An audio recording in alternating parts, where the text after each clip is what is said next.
Andy D asks, are F3 flight controllers for the bin, or does someone still support it? Google Chrome forces me to remove older versions of Betaflight. Andy D, you definitely need to stop using the Google Chrome-based version of Betaflight Configurator.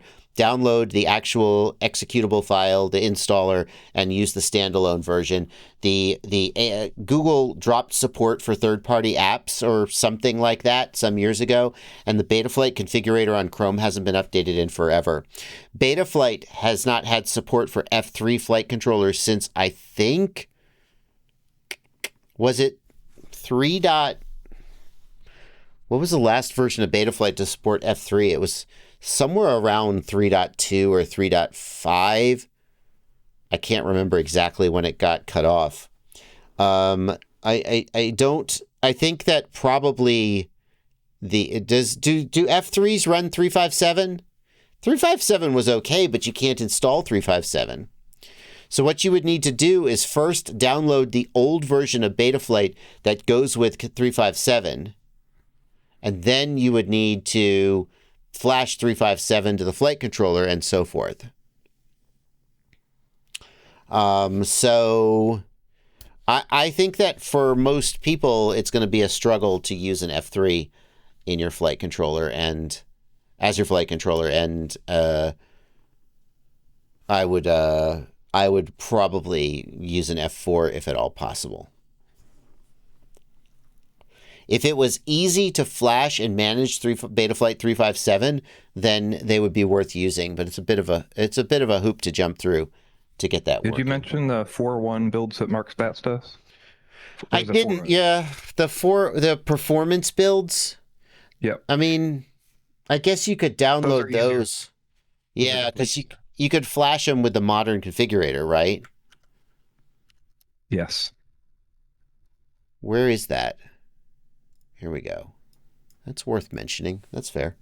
So you can go to theuavtech.com/performance-edition. And you can download Betaflight 411 either with or without RPM filtering. And there are videos here showing you how to flash them. I guess that's the way to keep an F3 alive today. And we'll put a link to that in the chat in case you need it.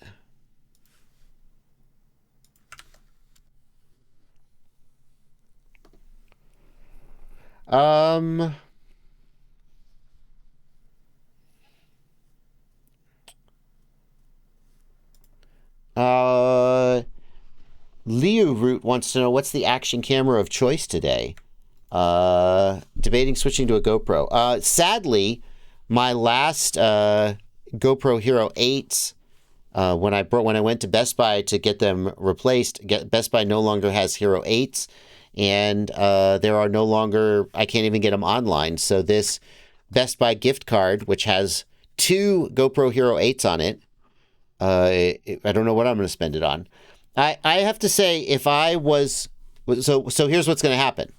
I'm going to break my last few Hero 8s, and then I'm going to have no action cameras, and I have like $1,000 in gift cards from my insurance, and I'm going to pick another one and buy 4 of them, or whatever. I think the Hero 11 Mini would be the next place I would go because of the weight and size. I just find the weight of even a Hero 9, 10, 11... I find the weight of those to be really hard to stomach. And I'm not a prima donna about weight. No, about my quadcopter's weight, but I do like to have them be as light as reasonable. Joseph Dahari says, I've got some new Hero 8s. I'll trade you one for that gift card. Joseph, only if you also sell me insurance so that when I break them, you give me my money back. Which, of course, you wouldn't do. And frankly, I have no idea why Best Buy keeps giving me my money back, but they do. So I'm going to keep buying whatever I can get at Best Buy as long as they sell me insurance, because I can't conceive of how much money they've lost on me. And God, if you look at somebody like Cricket, who breaks Hero 10 like they're going out of style. So I think the 11 mini, however, the 11 mini have the 11 minis issues where it like locks up in the middle of a flight or it locks up while it's charging. Have they fixed that? Because that scares me a little bit, and I'm not convinced that they've fixed it. I don't know.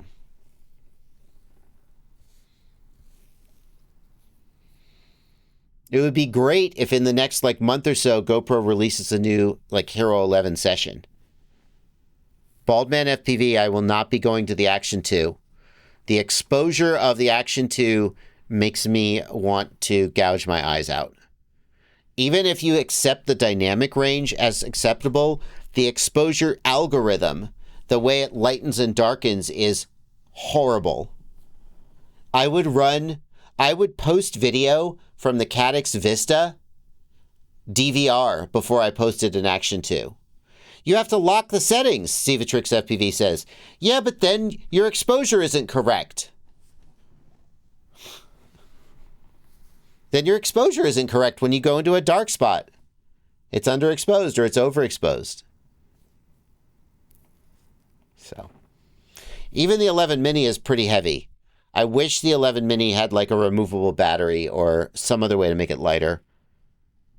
Or I wish the mythical new Hero session would come out.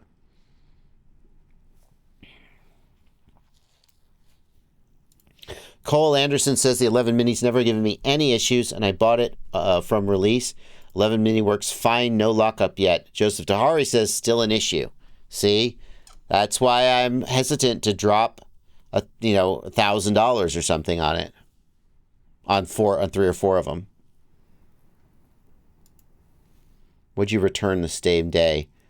The transition time is the worst on the Action 2. Throw an ND and overexpose a bit. I'm not happy with that solution. Sorry. I know if that works for you, great. I'm not happy with that. Didn't you order a Hero 11 mini on stream, Gregory Hurst asks. I did. I still have that one. But it's not like, if I'm going to make an action camera my like sort of freestyle daily driver, then I'm going to buy 4 or 5 of them so I have them when I'm like doing a Rotor Riot shoot or something.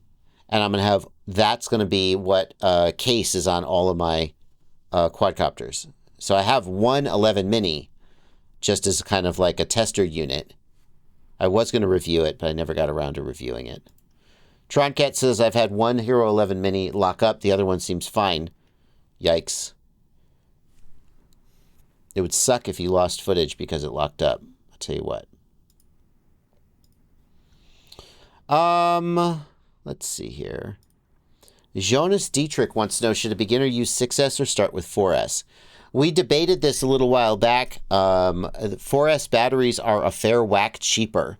If money is a concern, you can certainly do okay with 4S, but most people feel that 6S has an advantage, and many people who start with 4S will end up upgrading to 6S before those batteries are used up. So if you have the money to buy batteries, you probably should start on 6S. But if you're very price sensitive, 4S is okay. That's my official answer right now.